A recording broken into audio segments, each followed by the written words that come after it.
ഈ ഗ്രീഷ്മയുടെ അതേ സ്ഥാനത്തൊരു പുരുഷനായിരുന്നെങ്കിൽ അയാൾക്ക് കൊടുക്കുന്ന ശിക്ഷ ഡബിൾ ജീവപര്യന്തം, 2 ജീവപര്യന്തവും 5 ലക്ഷം രൂപ പിഴയുമാണ് കൊടുക്കുന്നത്. അത്രയ്ക്കാണ് ആ ചെറുപ്പക്കാരന് ഈ പറയുമ്പോൾ വിഷം കൊടുത്തു കൊന്നത്. കഷായത്തിന്റെ കേസ് അറിഞ്ഞൂടെ നിനക്ക്? കുറ്റകൃത്യം ചെയ്തു എന്നതിനുള്ള ശിക്ഷ കൊടുക്കണം, പക്ഷെ അത് വിദ്യാഭ്യാസം തടഞ്ഞുകൊണ്ടാവരുതല്ലോ.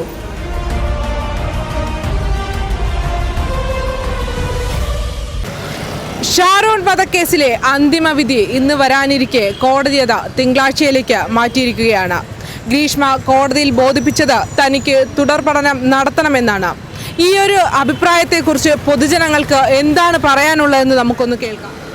പഠിക്കാൻ ഇപ്പം ആഗ്രഹം ഉണ്ടെങ്കിൽ അത് അനുവദിക്കണം. ആർക്കായിരുന്നാലും അതിപ്പോൾ ആരായിരുന്നാലും അവരുടെ ഒരു ഫണ്ടമെന്റൽ റൈറ്റ് കണക്കാണല്ലോ, അപ്പം അതനുവദിക്കണം. അപ്പോൾ ഒരു ചെയ്തത് ഒരു കുറ്റകൃത്യമല്ലേ? കുറ്റകൃത്യം ചെയ്തിട്ട് ഇനിയാണോ പഠിക്കാനുള്ള ഒരു ചിന്ത വന്നത്? കുറ്റകൃത്യം ചെയ്തു എന്നതിനുള്ള ശിക്ഷ കൊടുക്കണം, പക്ഷെ അത് വിദ്യാഭ്യാസം തടഞ്ഞുകൊണ്ടാവരുതല്ലോ.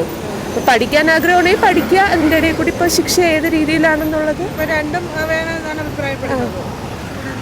ജയിൽ പുള്ളിക്കാണെങ്കിൽ അവരുടെ അർഹിക്കുന്ന റൈറ്റ്സ് കിട്ടണമല്ലോ. അപ്പം പഠിക്കുന്ന കുഴപ്പമൊന്നുമില്ല, പക്ഷെ അർഹിക്കുന്ന ശിക്ഷ കൊടുത്തിട്ടുള്ള കൃത്യമായിട്ടുള്ള വിധി തന്നെയാണ് വേണ്ടത്. ശിക്ഷയ്ക്ക് എന്താണോ തെറ്റ് ചെയ്തത് അതനുസരിച്ചുള്ള ശിക്ഷ തന്നെയാണ് അവർക്ക് വേണ്ടത്. പ്രായം പരിഗണിച്ചുള്ള ഒരു കൺസിഡറേഷൻ ആവശ്യമുണ്ടോ?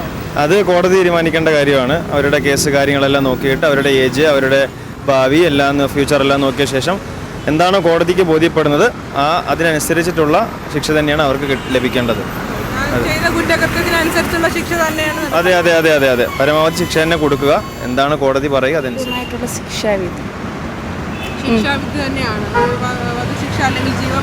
അങ്ങനെയല്ല, അല്ലാതെ അമ്മയും ശിക്ഷിച്ചേ പറ്റുള്ളൂ. അത്രയ്ക്കാണ് ആ ചെറുപ്പക്കാരന് ഈ പറയുമ്പോൾ വിഷം കൊടുത്തു കൊന്നത്. അവളെ ഒന്നും വെറുതെ വിടാൻ പാടില്ല. നല്ല അഭിപ്രായമാണ് കിട്ടിയിരിക്കുന്നത്. കാരണം എവിടെ ചെന്നാലും എങ്ങോട്ട് പോയാലും ആ കൊച്ചുണ്ട്, ആ കൊച്ചിന് നല്ല അഭിപ്രായമാണ് കിട്ടിക്കൊണ്ടിരിക്കുന്നത്. എന്തിനാണ് നാണം കെട്ട ജീവിതം എന്ന് തന്നെ നമ്മൾ ആലോചിച്ചു പോകും. എന്താണ് കാര്യങ്ങൾ ബാക്കിയുള്ളത് നമുക്ക് പത്രത്തിൽ, പേപ്പറിലും ഒക്കെ ടി വിയിലും കൂടെ കണ്ട് മനസ്സിലാക്കാനേ പറ്റൂ. ഇത്രയും ക്രൂരമായിട്ടുള്ള കൊലപാതകമാണ് ആസൂത്രണം നടത്തിയിട്ടുള്ളത്. ആ കാരണത്താൽ ഇനി പഠിക്കാൻ പോലും വിടാൻ പാടില്ല എന്നതാണ് എനിക്ക് പറയാനുള്ളത്. എന്നുവെച്ചാൽ അത് ഇപ്പം മറ്റൊരു വ്യക്തിയെ വിവാഹം കഴിക്കാൻ പോകുന്നു, പക്ഷെ വിവാഹം കഴിക്കാൻ പോകുന്ന കൂട്ടത്ത് ഇങ്ങനെ മറ്റൊരുത്തിന് കൊല ചെയ്യേണ്ട ഒരു കാര്യവുമില്ല. അത് കരുതിക്കൂട്ടി ചെയ്തതാണ് അയാളെ കൊലപ്പെടുത്തിയത്. അല്ലെങ്കിൽ അയാൾ ജീവിച്ചോട്ടെ, അയാളുടെ ജീവിതം നോക്കട്ടെ. പക്ഷേ ഇതെന്തൊക്കെയായാലും ഇത് അവർക്ക് ഏതൊരു കാരണവശാലും ജീവപര്യന്തം കൊടുക്കണമെന്നാണ് എൻ്റെ. ഗ്രീഷ്മയുടെ അതേ സ്ഥാനത്തൊരു പുരുഷനായിരുന്നെങ്കിൽ അയാൾക്ക് കൊടുക്കുന്ന ശിക്ഷ ഡബിൾ ജീവപര്യന്തം, 2 ജീവപര്യന്തവും 5 ലക്ഷം രൂപ പിഴയുമാണ് കൊടുക്കുന്നത്. പക്ഷെ അത്തരത്തിലായിരിക്കണം ഈ ഗ്രീഷ്മയും കൊടുക്കണം ഗവൺമെൻറ്.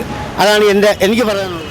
കേസിലെ നിർണായക വിധി എന്താകുമെന്ന് തിങ്കളാഴ്ച മാത്രമേ അറിയാൻ സാധിക്കൂ. അതുവരെ നമുക്ക് കാത്തിരിക്കാം. മറ്റൊരു വിഷയവുമായി വീണ്ടും കാണും വരെ ക്യാമറമാൻ ശ്രീകണ്ഠനോടൊപ്പം അഞ്ജ പ്രകാശ്.